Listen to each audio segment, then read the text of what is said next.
आजचा उपक्रम हा पर्यावरणाबद्दलच्या जागरूकतेशी निगडीत आहे. एक वाढलेले रोग जेव्हा डोळ्यांना दिसते तेव्हा त्यामागे किती आणि काय प्रक्रिया असते हे समजण्यासाठी ही कृती आवश्यक आहे. आजच्या उपक्रमासाठी तुम्हाला प्रत्येक 2 मुलांमागे एक जुनी बाटली किंवा जुना डब्बा लागेल, ज्याला आपण कुंडीसारखे वापरू शकतो. तसेच काड्या, माती आणि रोपासाठी बिया आणि पाणी लागेल. चला तर मग बघूयात हा उपक्रम मुलांबरोबर कसा घेता येईल ते. ताई आणि मुले गोल करून बसतात. आजच्या उपक्रमासाठी घेतलेल्या वस्तू ताई मुलांना उत्साहाने दाखवते. तसेच मुलांनी त्यांच्या आजूबाजूला पाहिलेल्या वेगवेगळ्या रोपांची, वनस्पतींची नावे विचारते, ज्याला मुले उत्साहाने उत्तर देतात.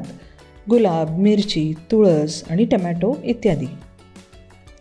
झाड उगवण्यासाठी आधी काय करतात असे विचारल्यावर बी लावावी लागते, पाणी घालावे लागते अशी प्रक्रिया मुले सांगतात.